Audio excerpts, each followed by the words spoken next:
Hello friends, welcome to our channel. ఈరోజు క్లాస్లో ఈ క్వశ్చన్ సాల్వ్ చేస్తున్నాం. ఇక్కడ ఏమంటుందంటే టోటల్గా 3 బాక్సెస్ ఇచ్చేసి ఒక్కొక్క బాక్స్లో white balls and black balls and red కంబైన్గా ఉన్నట్టు ఇన్ని బాల్స్ ఉన్నాయని చెప్పి చెప్తున్నాను అనమాట.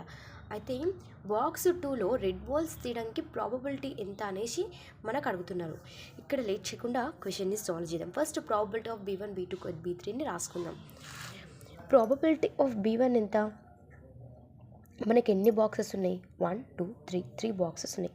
అంటే త్రీ ఛాన్సెస్ ఉన్నాయి. అంటే ఒకటే ఛాన్స్ ఉంటుంది 3 బాక్సెస్లో చూడడానికి. అంటే ఏంటంటే ఒక్కో బాక్స్లో ఒక్కో ఛాన్స్ చూస్తాం రెడ్ బాల్స్ ఉందా లేదా అని. మనకి 3 బాక్సెస్ కాబట్టి బై 3 ఒకటే ఛాన్స్ ఉంటుంది కాబట్టి 1 అనమాట. సేమ్ ప్రాబిలిటీ ఆఫ్ B2 కూడా 1/3 అండ్ ప్రాబిలిటీ ఆఫ్ B3 కూడా 1/3 అనమాట.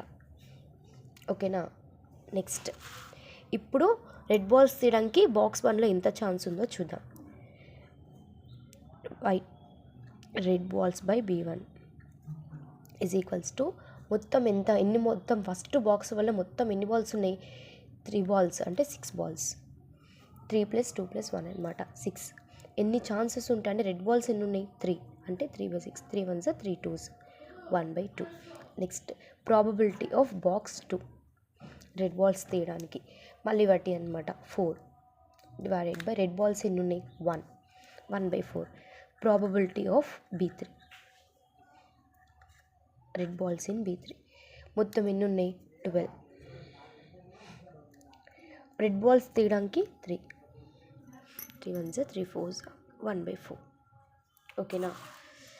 ఇప్పుడు ఒక ఫార్ములా రాసుకోవాలి. అంటే ఫార్ములా ప్రకారం మనం సాల్వ్ చేస్తున్నాం. ఏ ఫార్ములా యూజ్ చేస్తున్నానంటే బేస్ థీరం ప్రకారం ఫార్ములా రాసుకుంటున్నాను అనమాట. ఏంటా ఫార్ములా అంటే ఇక్కడ చూడండి, ఇది బేస్ థీరం ప్రకారం ఇది మనకు ఫార్ములా అనమాట. అయితే బేస్ థీరం ఫార్ములా దీని ప్రకారం ఏంటంటే నాకు బాక్స్ 2లో కావాలి, రెడ్ బాల్స్ కావాలి కాబట్టి ఇలా రాసుకున్నాను. అయితే ప్రాబబిలిటీ ఆఫ్ B2 బాక్స్ కాబట్టి B2 ఇది పైన వచ్చిందనమాట. అయితే మనకు ఒకవేళ వాళ్ళకు బాక్స్ 1 అడిగారు అనుకోండి, మన ప్రాబిలిటీ ఆఫ్ B1గా రాసుకుంటాం. ఓకేనా? Next summation is identify from 1 to 3 so on కాబట్టి n టర్మ్స్ వరకు రాసుకుంటాం. మనకి ఇక్కడ 3 టర్మ్స్ ఉన్నాయి, అంటే 3 బాక్సెస్ ఉన్నాయి కాబట్టి నేను 3 రాసుకున్నాను అనమాట కంబైన్డ్గా. Probability of B1, B2, B3 ఇలా ఈ ఫార్ములా ప్రకారం ఇప్పుడు సాల్వ్ చేద్దాం.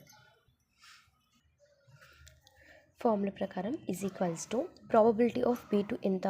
1/3 ఇంటూ ప్రాబబిలిటీ ఆఫ్ B2/3 ఎంత? 1/4 డివైడెడ్ బై ఇంకా లైన్గా రాసుకుందాం B1 B2 కాబట్టి ఇలా అంటే 1/3 into 1/2 plus 1/3 into 1/4 plus 1/3 into 1/4. ఇక్కడ 1/3ని కామన్ తీస్తున్నా. ఓకేనా? 1/3 ఇంటూ 1/4 డివైడెడ్ బై 1/3ని కామన్ తీస్తే 1/2 plus 1/4 plus 1/4. 1/3 is get cancel. అంటే నాకు ఆ టర్మ్ ఏం మిగులుతుంది? 1/4 బై ఇక్కడ 4ని బై తీస్తున్నా అంటే 4 అంటే 1/4 ఇంటూ 2 ఏమవుతుంది?